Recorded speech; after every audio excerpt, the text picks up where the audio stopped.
Balik na ako sandali sa nakaraan, mga panahong parang ang simple ng lahat. Bata pa ang bawat miyembro ng ating barkada, madaling mapatawa palagi sa kalsada, kung saan na nakakapunta. Palibasang may gulong ng ating mga paa, pare-pareho ng gupit, yung may hati sa gitna, maluluwag na damit ang pamatay na forma. Magkakasabot, di ba lahat sa pambobola, nanlibre ka pa nung una kang nagkanobya. Kakuntya pa pagtataka sa eskwela, hindi mahalaga kung may pera o wala. Kakwentuhan ng sikreto at lahat ng bagay, problema sa pamilya o pangarap mo sa buhay. Hindi malilimutan ng asaran na tawanan, syempre kalokohang dala ng kabataan.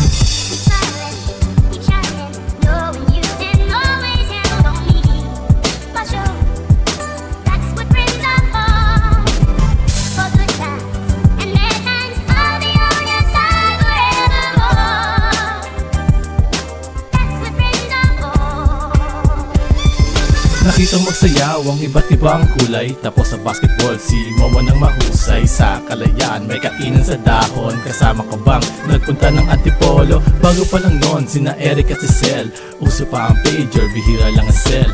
Bone Thugs ang pinapakinggan ng grupo, hiraman ng kasete kung sino may bago. Si Balls may gitara pagtatambay sa kanto, kinakabisa kanta ng ihid sa piano. Kumpleto ang gabi basta may tagay at song hits, tapos yung iba sumisimple ng chonky. Food trip sigurado love trip, lalo pagkasama mo si Nongpi at Jet B. Kahit magdamag laman tayo ng kalye, o kundi naman di sa bahay ni Leslie.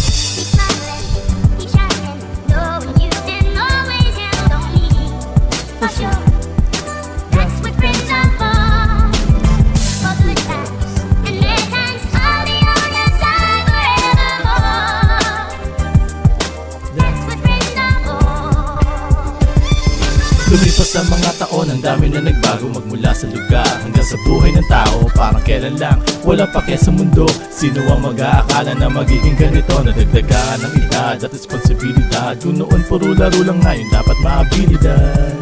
Ang dami ng hinahangad, di natin masasabi kung ano ang hinaharap. Iba nag-asawa at nagkapamilya na, may ibang abala at bihira na makita. May ibang piniling manirahan sa probinsya at may ibang sumubok na mga ibang bansa. Alam ko di na to katulad ng dati, mga alaala ay kasama ko parati. At mangyari man ang kahit na ano, ay kasama ko kayong humaharap sa mundo.